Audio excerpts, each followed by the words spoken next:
আসসালামু আলাইকুম রহমতুল্লাহ। ইকরান একাডেমির পক্ষ থেকে আপনাদের সবাইকে স্বাগত। তো এই ক্লান্তিকার সময়ে এই বন্যা কবলিত এলাকার মানুষেরা সবচেয়ে বেশি সাফারিং করতেছে। তাই 64 জেলায় যেসব মানুষেরা আছেন তাদের উচিত এই প্রায় 7টা জেলা থেকে 8টা জেলা মানুষদের জন্য দোয়া করা। বিশেষ করে 7টা জেলায় যে বন্যায় প্লাবিত তার মধ্যে অন্যতম খাগড়াছড়ি, রাঙ্গামাটি, বান্দরবন, কক্সবাজার, চট্টগ্রাম, মৌলভীবাজার, হবিগঞ্জ। এই 7টা জেলায় মানুষেরা প্রচন্ড কষ্টে আছে। প্রায় বেশিরভাগ মানুষদের তাদের ঘর হারা, তাদের বাড়ি হারা। অনেক শিক্ষার্থী বন্ধুরা আছে যারা তাদের শিক্ষা প্রতিষ্ঠানগুলো প্রায় পানির তলে ডুবে গেছে। এখান থেকে প্রায় more than 1 million people have been affected into flood shelters. প্রায় 10 লাখ মানুষ এই বন্যা কবলিত এলাকায় জর্জরিত অবস্থা।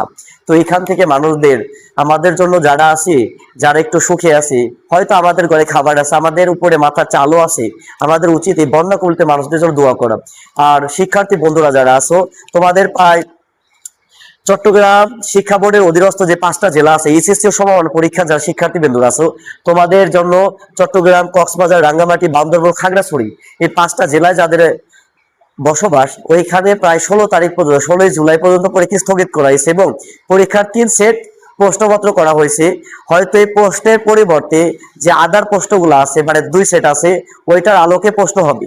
তো এখান থেকে একটা টিক্স তোমাদের জন্য বা একটা অ্যাডভাইস বলতে পারো, সেটা হচ্ছে তোমরা পড়াশোনাগুলো কন্টিনিউ চালিয়ে যেও।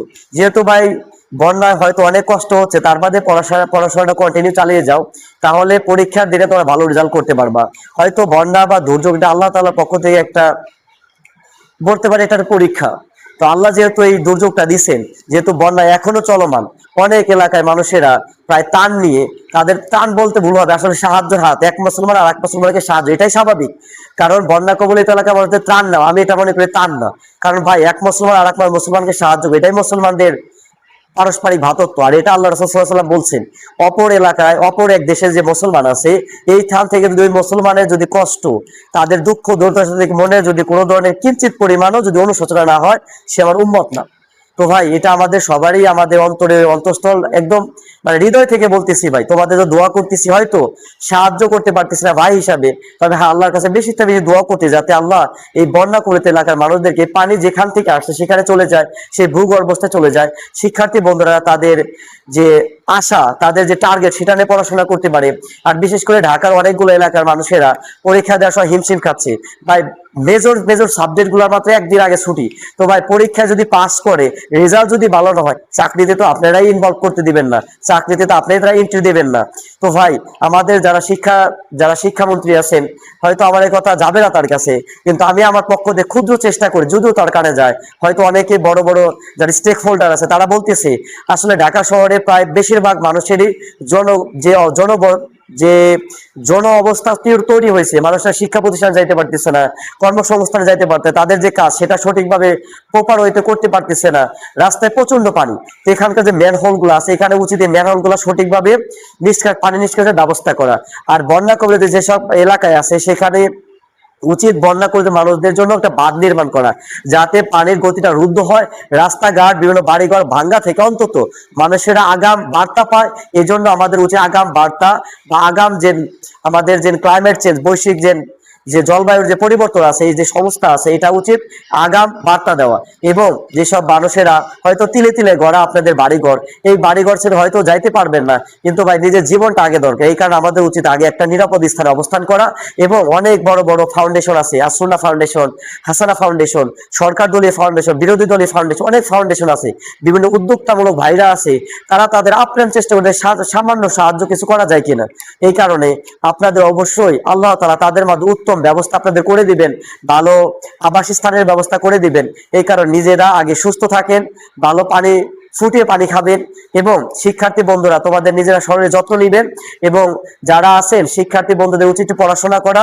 আর শিক্ষামন্ত্রী আসলে কি বলবো, আমার ভাষা নাই। কারণ শিক্ষার্থীরা যদি প্রপার হয়, তাদের স্বাস্থ্য, তাদের পড়াশোনা পরিবেশই সঠিকভাবে না পায়, কেমনে পড়াশোনা তো করবে। তো এখান থেকে যারা কর্তৃপক্ষ, তাদের একটু নজর দেওয়া প্রয়োজন। আর বিশেষ করে পটুয়াখালী মাদ্রাসার শিক্ষার্থী বন্ধুদের দেখলাম করুণ অবস্থা। বাসার অথবা যে স্কুলের যে পরীক্ষা আছে সেই ছাদ দিয়ে পানি পড়তেছে, এক হাতে ছাতা আর এক হাতে কলম, তাই এটা অন্যরকম এক্সপ্রেশন।